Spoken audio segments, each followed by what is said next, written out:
El origen de los conflictos de socios en este tipo de empresas puede derivar tanto de una mala relación de la familia, por diferentes motivos, como de diferencias en la gestión del negocio.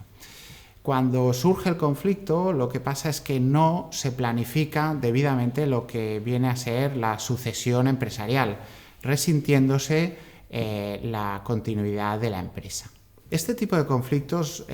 conviene poder evitarlos precisamente planificando las fases más sensibles de este tipo de empresas, que son la sucesión generacional de la gestión de la empresa. Para esto, lo que conviene es crear una mesa de diálogo y de consenso, con ayuda probablemente de profesionales independientes, que permita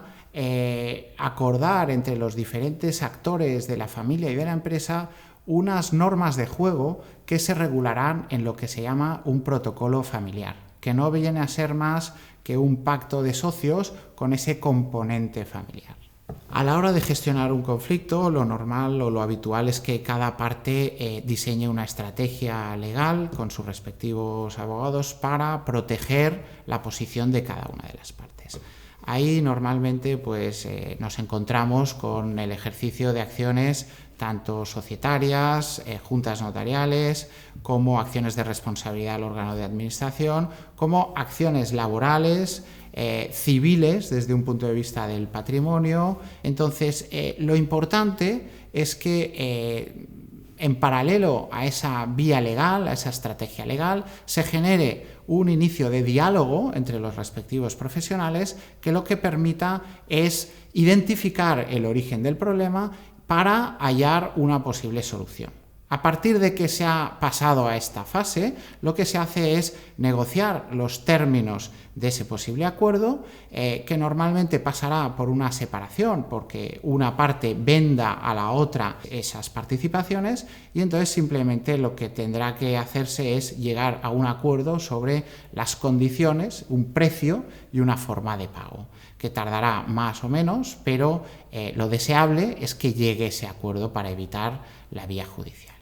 En general no existe una obligación de comprar al socio minoritario, digamos, ni una obligación de vender por parte de la sociedad, salvo que se haya pactado estatutariamente o que concurra una causa legal de lo que se llama una separación de socios. La causa legal que está generando más litigiosidad de separación es la causa legal de separación por insuficiencia de reparto de dividendos, que se activa cuando la sociedad no reparte el mínimo del 25% del dividendo distribuible legalmente. Estos casos se han de estudiar muy minuciosamente porque puede ser una muy buena salida para el socio minoritario.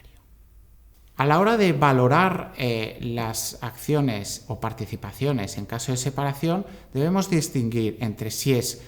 causa de separación legal o causa pactada. Si es una causa legal y a falta de acuerdo entre las partes, se deberá designar un experto independiente por el registro mercantil, quien deberá fijar lo que se denomina el valor razonable de ese paquete accionarial. Existe ahora mismo un sistema, el sistema de descuento de flujos de caja, que es el sistema generalmente admitido tanto por los tribunales que empiezan a admitirlo